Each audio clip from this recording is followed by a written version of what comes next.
na parang nakapokus ka ngayon doon? Pelikula talaga. Pelikula, tsaka magtayo ng may bahay sa Antipolo. May binubuo akong bahay, yun lang po. So hindi pa ano yun? Career and yung security rin in the future. Yung pong iniisip ko talaga. Bago yung love life. Madali na yun eh. Tsaka sa panahon ngayon, parang yung relationship, parang kung ano yung offer ng bawat isa, parang laging feeling ko sa generation lang naman yun. Kaya kung wala kang ma-offer, di kumawa ka. Oo. Ayun po. Kumusta para si Rob Quinto? Ay, grabe. Sobrang... Nakatrabaho. Kasi Para ho akong naging baguhan sa larangang ito. Promise. Sinasabi ko sa kanya, ang dami kong natutunan sa mga ganun. so magaling siya. Oo naman. Kasi nadadala ako. Tsaka ang ganda nung... Saan ka nadala? Saan ka nadala? Sa lahat. Sabi mo nadala ka eh. Sa lahat. Sa lahat? Galing niya, ng love galing scene niya. ni Ang galing niya. Rob? What? May love scene kayo dito na? Oo po, may ilan din. Ilang beses? Ilan din. Pero meron din kami, ako, si Rob, tsaka si Mac. Parang tatlo kami. Orgy? Tatluhan? Threesome. Oo. Si Rob, Yun na lang. si Rob, si Mac at saka ikaw? Yes. Oo. Sa Yun totoong na lang buhay, ako. na-experience mo na yan? Kaya mo ba? Papataw. So yung threesome hindi pa. Swear to God. For some. Pero gusto mong Di ba? Threesome nga, di ba? pero gusto mong subukan yung ganong mag-adventure ng ganon. Mag-explore. Dalawang lalaki, isa babae. Parang hindi ko sa totoong buhay. Oo. Hindi naman siguro para ano lang po, karakter lang. Parang ayun. Siguro sa Si Mac pagkatao ko, Morales, sa gaano personality ko.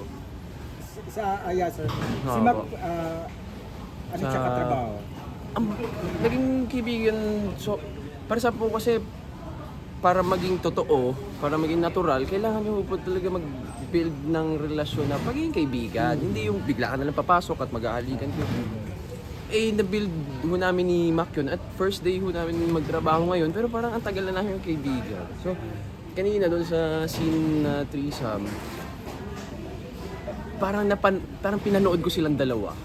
Promise. Parang naiwan ako, mamatay. Parang sa finale scene. Oo, para ako pinanood ko silang dalawa na, pucha, kada beat alam nila yung gagawin, alam nila na. Nasanay na sila. Oo, so, Tapos ikaw first time oo, mo. parang naging baguhan. Pero ikaw ang ko virgin talaga. doon, ha? Totoo lang. Nawindang ka ba? Nabilib ako na wow. yeah, sir? Talaga, pati yung mga maliliit na detalye. Ang galing. Pero, Ang galing po. yeah sir, humigay ka kay Rob. Kasi first time talaga nandito talaga, todo bigay ka eh. Oo naman. Tsaka ang sarap sa feeling. alin. Sarap ang alin. Hindi, sa pakiramdam, kasi parang pauwi na ako ng bahay. Tapos iniisip ko, Si Rob. ang ganda ba ng, parang iniisip ko yung scene. Hindi ako nakaramdam ng bastos, hindi ako nakaramdam ng, parang ang ganda po. Ano Art eksena po yung talaga siya. naiwan sa isip mo? Kagabi kasi, Na pwede meron mong kaming- balik-balikan. Kagabi kasi may love scene kami sa sementeryo. So ang ganda talaga ng shot, ang ganda ng location, ang ganda ng pagkakagawa ni Dirk Louie. Talagang pag pinanood, wow. Nadala ka talaga. Oo. So speaking of Panaginip, di ba?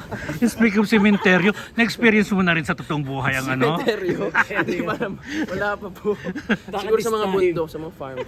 Sa mga bundok, sa sa mga farm, farm lang. may experience ka na doon? Parang siguro yun lang. So anong fantasy mo na talagang sexual fantasy mo na dapat ganitong ganon?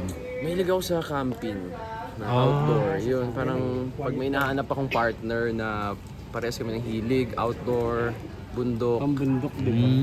Talbo. Mga makabuo na kami ng baby, family. So mga kailan yan yung pagbuo ng baby? 30 na ako next year. Siguro next year na rin. Hindi, mga 5 years pa siguro. 35. Ay pwede naman yun. Yeah. Correct. Oo. Yun. Pero So- ano wish mo ngayong Christmas? Ayan. Nasa isip ko ngayon, family.